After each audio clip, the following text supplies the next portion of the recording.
ਜੀ, ਜੀ।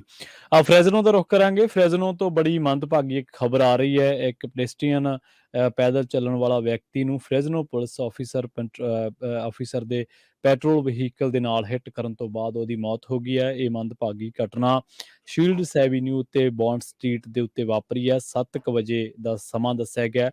ਪਤਾ ਲੱਗਿਆ ਪੁਲਿਸ ਦੀ ਮੁੱਢਲੀ ਜਾਂਚ ਤੋਂ ਕਿ ਕ੍ਰਿਸਟੋਫਰ ਵਾਲਕਰ, ਜਿਹਦੀ ਉਮਰ 37 ਸਾਲ ਹੈ, ਉਹ ਪੁਲਿਸ ਫਰੈਜ਼ਨੋ ਪੁਲਿਸ ਦੀ ਗੱਡੀ ਦੇ ਨਾਲ ਉਹਦੀ ਟੱਕਰ ਹੋਈ। ਉਹਨੂੰ ਪੁਲਿਸ ਵਾਲੇ ਨੇ ਜਿਹੜਾ ਵਾ ਪੈਟਰੋਲ ਆਫਿਸਰ ਸੀਗਾ, ਉਹਨੇ ਉਹਨੂੰ ਹਿੱਟ ਕੀਤਾ ਤੇ ਉਹਦੀ ਜਿਹੜੀ ਆ ਮੌਤ ਹੋ ਗਈ।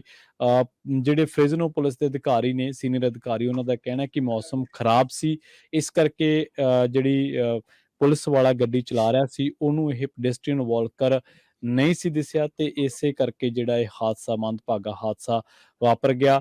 ਮਾੜਾ ਮੌਸਮ ਤੇ ਉਸ ਤੋਂ ਬਾਅਦ ਗੱਡੀ ਚਲਾਉਂਦੇ ਵਕਤ ਓਨਾ ਅਹਤਿਆਤ ਤੇ ਓਨੀ ਗੰਭੀਰਤਾ ਨਾ ਵਰਤਣਾ ਜਿੰਨੀ ਦੀ ਲੋੜ ਸੀ, ਕਿਉਂਕਿ ਮੀਂਹ ਪੈ ਰਿਹਾ ਸੀ, ਮੌਸਮ ਖਰਾਬ ਸੀ ਤੇ ਇਸ ਕਰਕੇ ਪੈਡੈਸਟਰੀਅਨ ਜਿਹੜਾ ਉਹ ਪੁਲਿਸ ਆਫਿਸਰ ਨੂੰ ਨਜ਼ਰ ਨਹੀਂ ਆਇਆ ਤੇ ਇਹਦੀ ਗੱਡੀ ਦੇ ਨਾਲ ਟੱਕਰ ਹੁੰਦੀ ਹੈ, ਗੱਡੀ ਨੂੰ ਹਿੱਟ ਕਰਦੀ ਹੈ ਤੇ ਉਸ ਤੋਂ ਬਾਅਦ ਇਹਦੀ ਜਿਹੜੀ ਹੈ ਮੌਤ ਹੋ ਜਾਂਦੀ ਹੈ। ਤੇ ਉਸ ਤੋਂ ਬਾਅਦ ਇਹ ਹਾਦਸਾ ਸ਼ੀਲਡਸ ਐਵੀਨਿਊ ਤੇ ਬੌਂਡ ਸਟਰੀਟ ਦੇ ਉੱਤੇ ਵਾਪਰਿਆ।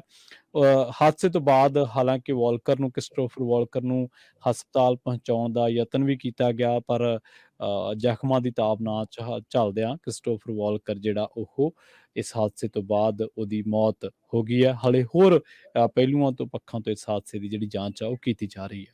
ਦੇ ਵਿੱਚ ਸਿਚੁਏਸ਼ਨ ਹੁਣ ਗਨ ਕੰਟਰੋਲ ਜਾਂ ਗਨ ਵਾਇਲੈਂਸ ਨੂੰ ਲੈ ਕੇ ਇੱਥੋਂ ਤੱਕ ਪਹੁੰਚ ਚੁੱਕੀ ਆ। ਅੱਜ 6 ਸਾਲਾਂ ਦੇ ਫਸਟ ਗ੍ਰੇਡ ਸਟੂਡੈਂਟ ਜੋ ਰਿਚਨੈਕ ਐਲੀਮੈਂਟਰੀ ਸਕੂਲ ਆ ਵਰਜੀਨੀਆ ਦੇ ਵਿੱਚ, ਉਸ ਨੇ ਆਪਣੇ ਹੀ ਟੀਚਰ ਦੇ ਉੱਤੇ ਗੋਲੀਆਂ ਚਲਾ ਦਿੱਤੀਆਂ।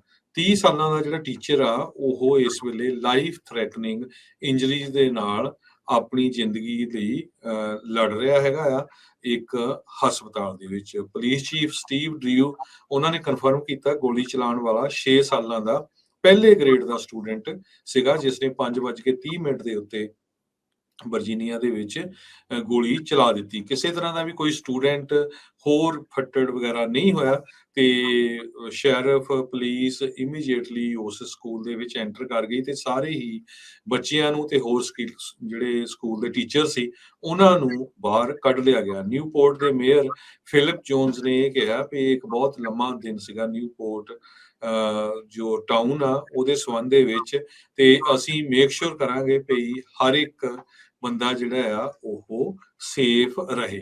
ਸਾਰੇ ਬੱਚੇ ਸਕੂਲ ਦੇ ਵਿੱਚ ਜੋ ਆ ਉਹ ਉਹਨਾਂ ਨੂੰ ਇੱਕ ਰੂਮ ਦੇ ਵਿੱਚ ਲਿਜਾਂਦਾ ਗਿਆ। ਟੀਚਰਸ ਉਸ ਨੂੰ ਐਸਕੌਰਟ ਕਰਕੇ ਉਹਨਾਂ ਨੂੰ ਜਿਮਨੇਜ਼ੀਅਮ ਜੋ ਆ ਉੱਥੇ ਲੈ ਗਏ।